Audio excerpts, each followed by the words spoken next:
I never imagined that the sound of clanging weights and sweat-drenched mats could hold a memory so bitter, so raw. Yet every time I hear it, I'm transported back to that day, the day my heart cracked like a dropped dumbbell on cold, hard, concrete. My name is Marcus, and I've always been a fighter, not in the ring, but in life. I started my own marketing firm from scratch in my early 20s, hustling day and night, barely sleeping, barely eating. Success was never handed to me. I had to claw for every inch. By the time I was 30, I was finally starting to breathe a little easier. My firm was growing, my bank account was finally seeing more deposits than withdrawals, and I was in a long-term relationship with Mia, a woman I thought I'd spend forever with. Mia was radiant, the kind of woman who could light up a room with just a smile. She was an aspiring nutritionist, always pushing me to eat healthier, to live better, and I was so damn grateful to have her by my side. We had plans, big ones, a house, maybe a kid or two down the line. I thought we were building something real, but I was wrong. It started with small changes. Her phone always on silent. Text she'd suddenly cut off when I entered the room. She'd started going to this new gym, one of those boutique fitness places with overpriced classes and glistening, Instagram-worthy interiors. At first, I thought it was great. I wanted her to feel strong and confident, but soon, she was there all the time. Morning sessions, evening sessions. If I asked to join her, she'd say she needed me time. One night, I came home early from work, craving her laughter, the way she'd look at me like I was the only man in the world. I found her in the kitchen, her phone in her hand, a smile on her lips that wasn't meant for me. She didn't even notice I was there until I cleared my throat, and then she flinched, that tiny, startled movement that told me everything. I asked her straight out, "Who's he?" She looked away, her lips parting, searching for words she didn't have. She didn't need to say anything. Her silence was enough. My heart pounded in my chest, each beat a hammer driving the truth deeper. She admitted it. She'd met him at the gym, a fitness trainer named Damon. She said he made her feel alive in ways I couldn't, that he understood her, that maybe I'd been too busy with work. She said it like a gentle explanation, but every word felt like a dagger, slicing through everything I thought was real. I walked out that night, my head spinning, my chest tight with disbelief. The betrayal was a poison that seeped into every corner of my mind. In that moment, I felt small, insignificant, like I'd been reduced to a footnote in the story of her life. As I sat in my car, gripping the steering wheel so hard my knuckles went white, I realized something. I wasn't just angry. I was determined. I didn't know what I'd do yet, but I knew one thing for certain. I wouldn't let this be the end of my story. The days that followed were a blur of half-slept nights and empty mornings. I'd drag myself into the office, but the words on my computer screen blurred together. My mind kept replaying the last conversation with Mia, every word a slow-motion replay that scraped at my soul. I didn't tell anyone, not my family, not my best friend, not even the guys at work who'd always had my back. I didn't want to admit that the woman I loved had found someone else. It felt too raw, too humiliating. So I buried it, like a wound I didn't want to look at. But even as I tried to force myself to move forward, I kept seeing reminders of her everywhere. The smoothie bar she dragged me to every Saturday, the playlist she made for our drives. Even the old sweatshirt of mine she used to sleep in, they all whispered her name like ghosts in the quiet. And each whisper stoked the anger that was beginning to grow inside me. I started to notice things, little details that felt like pieces of a puzzle I hadn't realized I was missing. Her gym bag was always in the trunk of her car, stuffed with new workout gear she hadn't mentioned buying. I found receipts for expensive supplements and protein powders, none of them familiar. I knew her budget. She wasn't spending that money on herself. One evening, I drove past the gym on my way home from a late meeting. I wasn't even thinking about it, just following some primal instinct that wouldn't let me rest. And there she was, through the glass front of the gym. I saw her laughing with Damon. His hand was on her shoulder, and she didn't flinch or pull away. She leaned into it, her smile wide, her eyes bright in a way I hadn't seen in months. I parked my car across the street, heart thudding so hard I could barely breathe. I watched them, the way he brushed her hair back like it was the most natural thing in the world. The way she leaned closer, like she was drawn to him by some invisible magnet. That night, I didn't sleep. I lay awake in bed, staring at the ceiling, the shadows shifting with every flicker of the streetlights outside.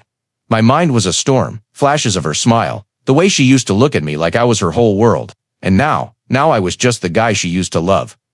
I tried to talk to her again a few days later. I caught her as she was heading out the door, gym bag slung over her shoulder.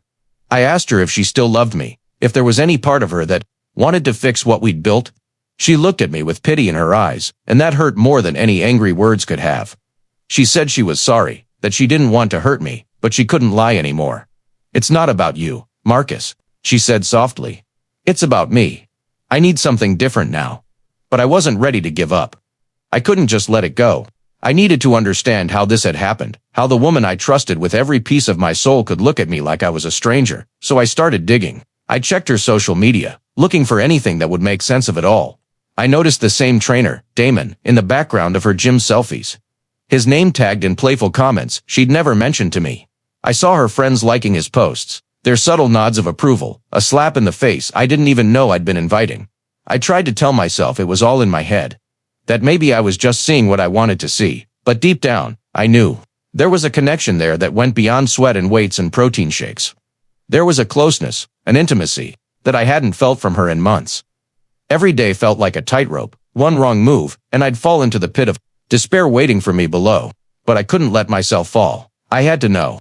I had to see it with my own eyes, even if it broke me completely. So I started showing up at the gym, not to work out, but to watch, to see them together, to force myself to face the reality I'd been too afraid to accept. I watched them share jokes by the smoothie bar, watched him correct her form with gentle touches that lingered just a little too long. Each time I saw them, my heart twisted tighter in my chest. The betrayal wasn't just in her words anymore. It was in every laugh, every shared glance. I felt like an outsider in my own life, a spectator to the unraveling of everything I thought was real. But even as the evidence mounted, I couldn't confront her, not yet. I didn't want another hollow apology. I wanted the truth, the real truth, no matter how much it hurt. And somewhere deep inside me, a plan was starting to take shape. It was still just a flicker, but it was there. A tiny ember of determination that refused to be snuffed out, because if she thought she could erase me that easily, she was about to learn just how wrong she was. It was a Wednesday morning when I found the final piece I needed, the solid proof that turned suspicion into certainty. I was sitting at my kitchen table, staring at the empty seat across from me, the one Mia used to occupy every morning with her hair in a messy bun and a coffee cup cradled in her hands. My phone was in front of me, her social media open like an accusation. That's when I noticed it, a comment from Damon on one of her photos. It was subtle, a private joke, only they understood. "You know what we talked about, Friday, don't forget." My chest tightened. What were they talking about? My gut said it was something more than protein shakes and workout tips. I clicked on Damon's profile, his posts a curated highlight reel of toned bodies and motivational slogans. But buried in the comments was a link to his personal website, a site I'd never seen before. I clicked, my pulse quickening, and there it was, a members section that required a password. My mind raced. Mia's birthday, our anniversary, the codes I knew she used for everything. On the third try, I was in. What I found wasn't just a smoking gun, it was a bombshell. There were emails, direct messages, and payment receipts, private conversations between Damon and Mia. They talked about how she was finally free now that she was done with me. They talked about how Damon could help her get set up, about how they'd start traveling together once she cut ties for good. My hands shook as I read, each word a dagger twisting deeper. They hadn't just been fooling around behind my back, they'd been planning a future together. And all the while, she'd been coming home to me, eating dinner at our table, sleeping in our bed like nothing was wrong. I felt the rage boiling up, but I didn't let it explode. Not yet. I needed to be smart. If I confronted her now, she'd find a way to twist it, to make it seem like I was the problem. No, I needed to be sure. I needed to be strategic. I started quietly gathering everything I could. I saved the emails and messages to a separate drive, every word backed up and time-stamped. I called in a favor from a friend of mine who worked in IT, a guy who owed me more than a few drinks. He showed me how to trace deleted messages, how to retrieve the chats she thought were gone for good. Every file, every secret, I had it all, but I didn't just want the truth. I wanted to understand how deep this went. So I started going to that same gym, not for revenge, not yet, but to see for myself. I signed up for a membership under a different name, showing up at odd hours so I wouldn't run into her. I watched Damon work the room, the way he charmed the clients, the way he moved with an easy confidence that made people feel safe, seen. I could see why she'd fallen for him, but it didn't make the betrayal hurt any less. One night, I stayed late after one of Damon's classes, lingering in the weight room while he closed up. I watched him through the glass doors of the office, his phone pressed to his ear, a smile on his lips that made my skin crawl. I couldn't hear the words, but I didn't need to. I knew he was talking to her. My stomach churned with a sick, cold determination.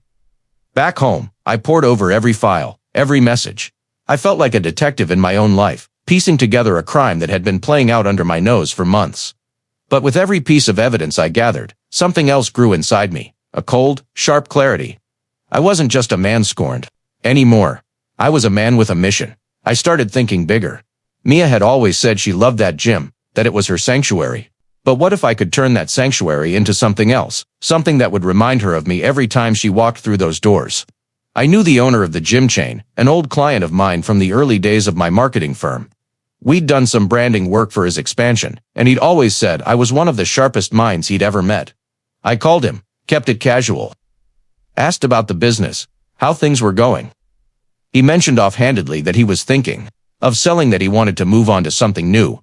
That's when the idea really took hold. If Mia thought she could build a life without me, I was going to make sure that life had my fingerprints all over it. I didn't just want to confront her, I wanted to own the very place she thought she'd found freedom in. I didn't tell anyone, not yet. I needed to play this carefully. I started liquidating some of my assets, pulling together the capital I'd need. It was risky, a huge move that could backfire. But I didn't care. I was done being the victim in someone else's story. In the quiet hours of the night, when the world outside was still, I could feel it, the shift inside me. The man who'd walked out of that kitchen broken and defeated was gone. In his place was someone colder, sharper, someone who wouldn't just take this lying down. As I looked at the stack of evidence on my table, the messages, the bank statements, the proof of everything, I knew I was ready to take back control. Ready to remind her that you can't just erase a man like me. Not without consequences. It was a Friday evening when everything came to a head. The gym was buzzing, the pulsing music a heartbeat for the whole building. I walked in through the front doors, the smell of sweat and determination thick in the air. My heart was pounding, but my face was calm, eyes cold, deliberate. I was done waiting. I walked past the reception desk, past the rows of ellipticals and weight benches, straight to the office at the back. The glass walls framed Damon like a prize in a display case, his laughter echoing as he leaned back in his chair. I knocked once on the glass. He looked up, confusion flickering across his face. "Marcus, what are you?" I didn't let him finish. I stepped inside, shutting the door behind me. The air between us was electric, crackling with the weight of everything I'd been holding back. "I know," I said quietly. My voice was calm, too calm. "I know everything, Damon." He opened his mouth to protest, to spin some story, but I dropped the stack of papers on his desk, printouts of the messages, the receipts, the photos. They spread out like a bomb, each page a shard of truth he couldn't dodge. He swallowed, his Adam's apple bobbing in his throat. "Look, man, I don't know what you think. Don't play dumb," I snapped, my voice low and sharp. "You think I didn't see it? The way you looked at her, the way she looked back." For a moment, he looked away, like he was searching for the right words.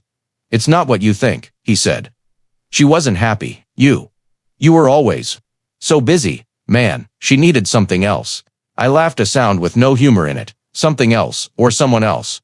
My fists clenched at my sides, but I forced myself to breathe, to stay in control. "You don't understand," he said, his voice faltering. "She was lost. I helped her find herself." "You helped her find your bed," I shot back. "Let's not pretend this was some spiritual awakening." The door opened behind me, and there she was, Mia. Her face went pale when she saw me standing there. The evidence of her betrayal spread out like a map of her lies. "Marcus," she started, her voice trembling. "I didn't know you'd be here." "Of course you didn't," I said, turning to face her fully. "You thought you'd gotten away with it." She looked at Damon, her eyes wide with panic. Damon, but he was already shaking his head, his confidence crumbling under the weight of what I'd laid bare. "I didn't mean for it to get this far," he mumbled. I stepped closer to Mia, my voice dropping to a near whisper. "I gave you everything, Mia, everything, and you threw it away, for this." I gestured around us, the gym, the empty promises of a man who didn't even have the decency to meet my eyes. Tears welled up in her eyes, but I didn't let them sway me. "I don't care what excuses you have," I said. "I'm done listening to lies." She reached out to me, but I stepped back. "Don't," I said. "Don't touch me."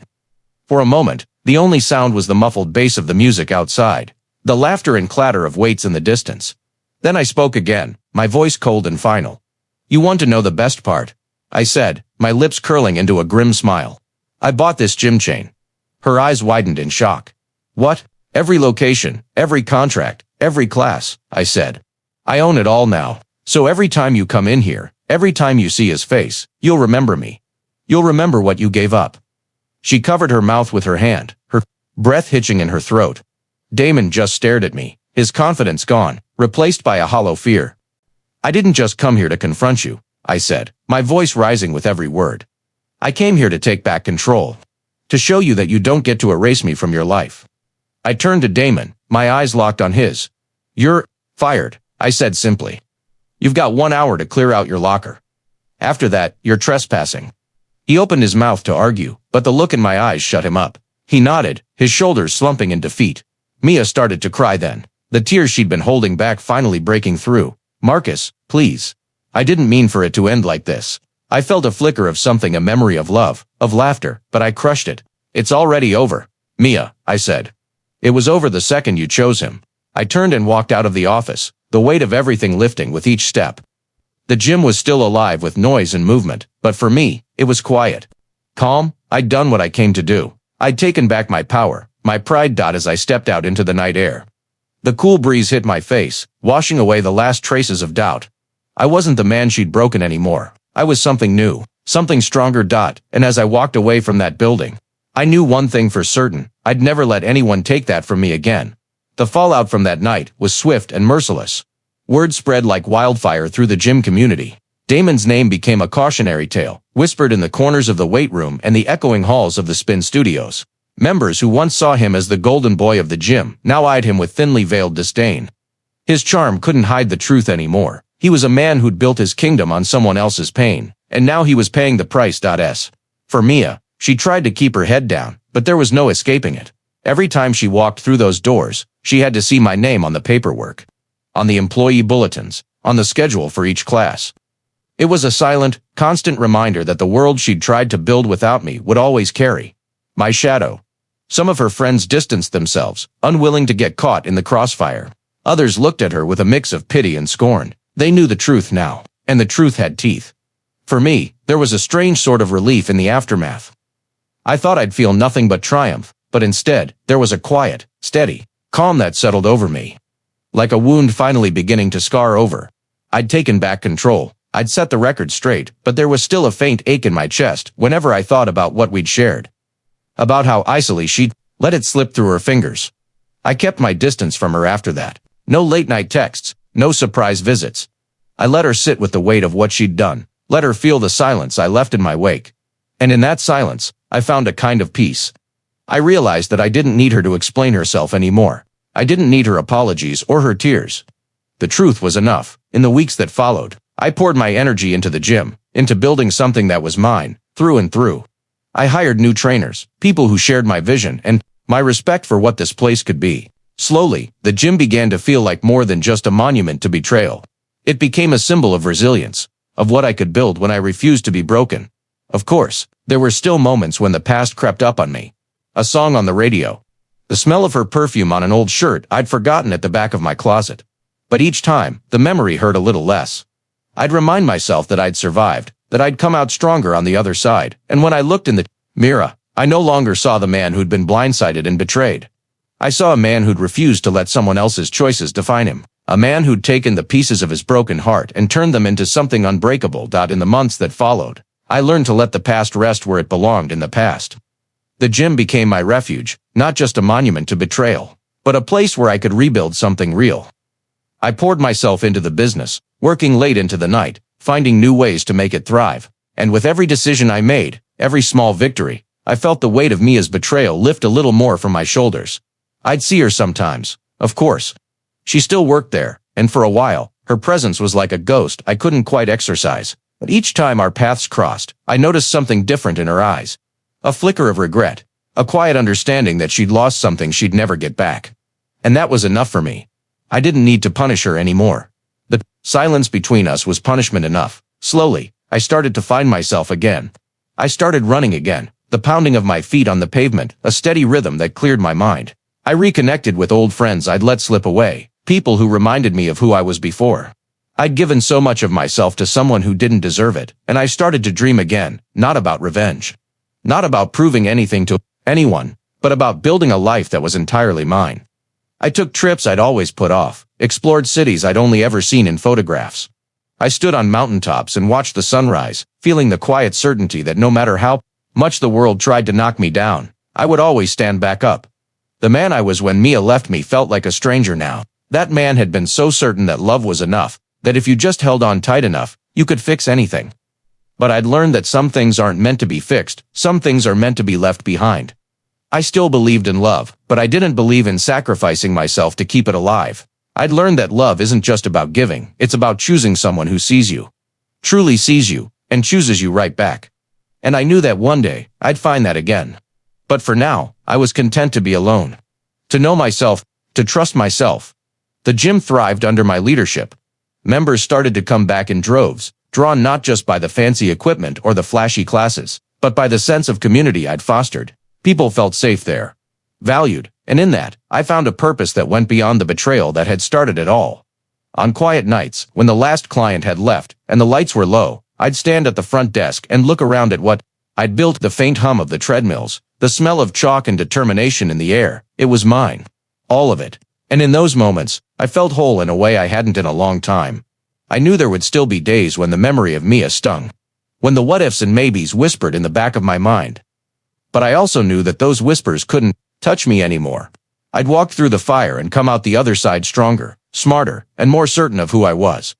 And as I locked up for the night, keys jingling in my hand, I felt something I hadn't felt in a long time. Peace. The kind that comes when you face the worst of someone else's darkness and refuse to let it snuff out your own light. I was no longer the man she'd left behind. I was the man I'd chosen to become, and that was more than enough. Looking back on everything that happened, I realize now that betrayal isn't just an ending, it's also a beginning. In the shattered pieces of what Mia and I once shared, I found parts of myself I'd long forgotten.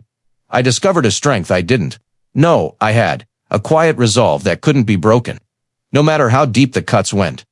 For a long time, I thought the worst thing was losing her, but I see now that the real tragedy would have been losing myself. I refused to let someone else's choices define my worth.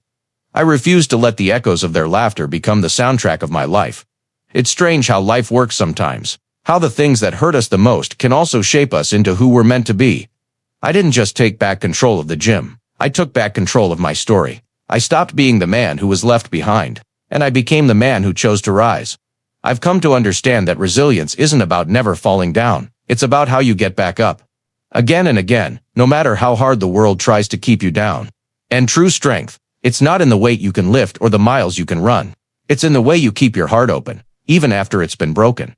There are still scars, sure, but I wear them like badges of honor, proof that I've lived and loved and survived, proof that I am more than the sum of my heartbreaks. So if there's one thing I'd say to anyone who's ever felt the sting of betrayal, it's this: you are not defined by the people who couldn't see your worth. You are not their mistakes, their lies, or their regrets. You are your own story, your own redemption, and no one can take that from you. I walked away from that chapter of my life with my head held high, knowing that no matter what came next, I'd be ready. Because in the end, I didn't just survive, I grew. I became something stronger, something truer, and that is the real victory.